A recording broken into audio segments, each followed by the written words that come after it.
guys, pauwi na kami ngayon. Galing kami ng Jinsan.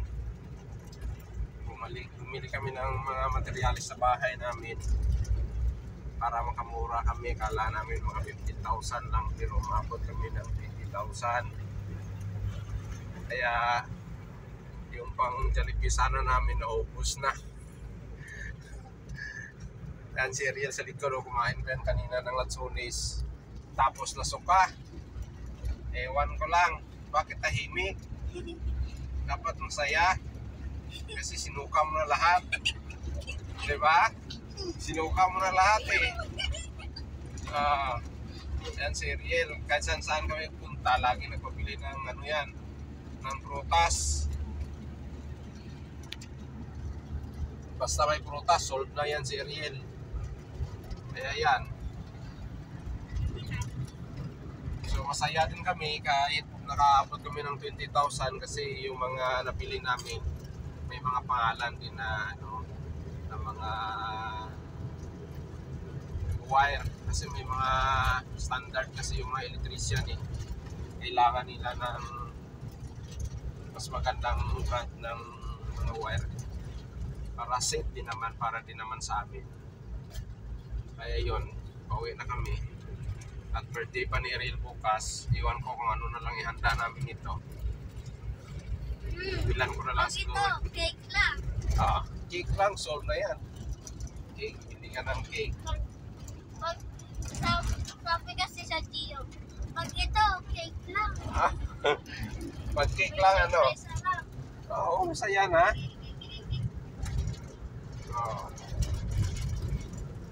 Ang mahalaga, malakas tayo, masaya tayo, at saka wala tayong sakit, at saka kasama natin pamilya natin, masaya tayo, hindi tayo nag-aaway. Ako din, hindi nagagalit. At mahigit sa lahat, ano, kasama natin ang Panginoon. Kahit sa anong gagawin natin, Hindi trabaho nagagalit. natin. Oo. Kaya ganun yun.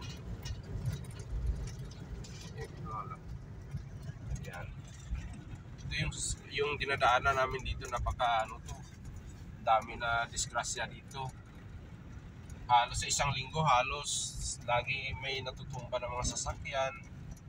Lagi namin ito pinag-pray sa mga kasamahan namin sa ministerial. Itong lugar na ito, yan, bago na naman yan. Oh. May nasunog dito, may natumba, may nahulog. Marami talaga yung lugar dito, pero salamat sa Panginoon at yung iba naman nakakaligtas. Kaya pag-pray din natin yung lugar dito sa Malungon, Nagban. Itong lugar na to, pag-pray natin to. Malungon, Nagban. Ayan.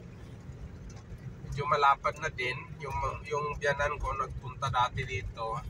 Natuwa din sila sa lugar natin dito sa Mindanao, dito sa Malungon. Kasi lapad ng mga kalsada. Parang mga expressway na daw kapag nasa Luzon. Malapad na yung kalsada, pero ginagawa pa rin, pinalaparan pa rin sila. Ganyan yan ang mga ano dito sa Mindanao. Ayun, no? Ginagawa na naman. Pero yung mga bahay na natamaan sa gilid, yung iba, binabayaran. Iwan ko lang sa iba. Kasi yung ginagawa. 6 lanes na. Tapos kunti lang yung mga sasakyan dito na dumadaan. Kaya kapag galing ka dito sa amin, pupunta ng Davao, mas mabilis. 2 hours lang, nasa Davao ka na. Ganun ka, walking pasada dito. Ayan, may mga pinuputol na inaayos kasi ginagawa pa. Ganyan.